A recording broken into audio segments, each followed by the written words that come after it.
Yung ating katapatan sa Diyos is magiging magandang testimony yan. Alam nyo, kahit na hindi tayo nagpipreach, sabi nga niya dyan, your integrity, work ethics, and faith can influence others. Right? People may see Jesus through your life even if you don't preach. Kahit hindi ka nagsasalita, kahit hindi ka nagpipreach ng Word of God, by your integrity, sa trabaho mo, okay, sa pananampalataya mo, can influence others. Kahit hindi ka nagsasalita. Maalala ko nung kami po ay, well, Christian, yung kapitbahay namin ay adik, okay, lasinggero, tuwing hapon, lasing na yan, nandun. At yung daanan po namin bago makapasok sa bahay, dadaanan muna namin yung inuman. Okay, dadaanan muna namin yung inuman. Makikiraan po kami. Ayan. Sa tuwing dadaan kami, ganun.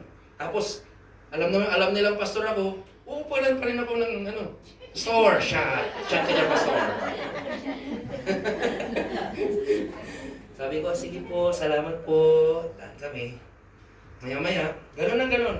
Tapos minsan dumating sa punto na dadaan po kami po, makikiran po kami. Siya po, pastor. Sorry po, saka na lang po. Alam niyo, nagalit pa. Kala mo sino, pastor? Galit. Kala mo sinong banal-banal. Hinayaan ko lang. Basta hindi ako nagsalita, di ako nagsalita, tuloy-tuloy na kami. Dumating yung punto na yung nanay, sabi niya, nagagalit yung nanay, umagang-umaga, naghuhugas ng pinggan, kasi kapitbahay lang kami, dinig na dinig. Gising ka na dyan, batugan, sabi niya doon sa kanya. Lasing. Hindi mo magaya itong mga kapitbahay natin. Pinagpapala sila ng Panginoon. Lagi araw-araw may dalang malaking plastic bag ng grocery. Sabi nung nanay, ikaw batugan ka. Ano kaya, sabi nung nanay, ano kaya makatin minsan sa church nila nang pagpalain din? Kasi, hindi kami nagsasalita. Hindi namin ipinapakita na, mati naman kayo ng church para pagpalain kayo ng Panginoon. Hindi kami nagpipreach. Hindi namin pinapakilala si Jesus sa kanila. Sila na mismo nakakakita ng may Diyos at ng tapat sa Diyos na pinagpapala ng Panginoon. Amen? Kaya mga kapatid, tayo mamuhay, ipakita lang natin na kahit hindi tayo nagpipreach, pero nakikita si Kristo sa buhay natin, one day, sila na mismo ang lalapit sa atin. Amen? Amen? Hallelujah. So, don't be ashamed of your faith. Huwag nating ikahiya ang pananampalataya natin. Shine your light through excellence and humility. Amen? Huwag nating ikahiya ang pananampalataya natin. Tuloy tayo.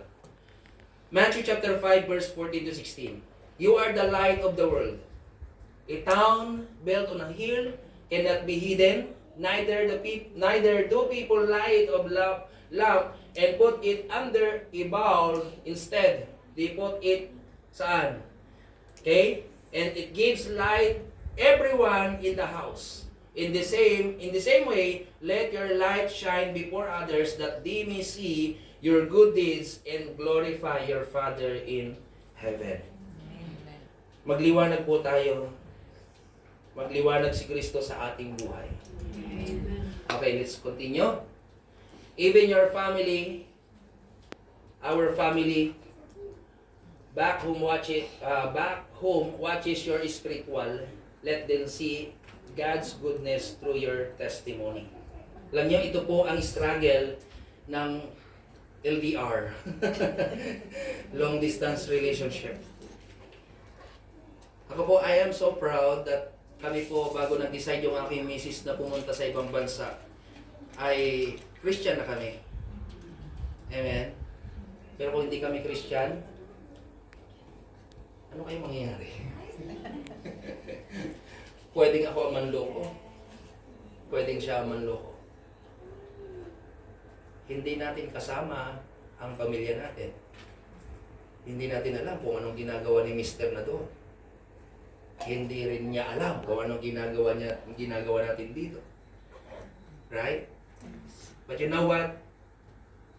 Kung patuloy lang tayo maging faithful sa Panginoon, kahit malayo sila at malayo tayo sa kanila, mayroong trust na hindi masisira yung relationship. Amen? Kasi pumapagit na si Jesus. Kung mayroon mang love triangle, amen? Kung mayroon mang love triangle yung pangatlo, amen? Hindi iba. So even our family, sa mga nandoon sa iba sa Pilipinas, ay tinitignan tayo. But it's worth it. Okay? Mahirap sometimes talagang grabe ang cost niyan, pero worth it naman. Worth it naman. Some days will be hard. Yes. Sometimes unfair treatment, cultural misunderstanding, or homesickness may tempt you to compromise. Darating ang panahon, sino po dito matagal na dito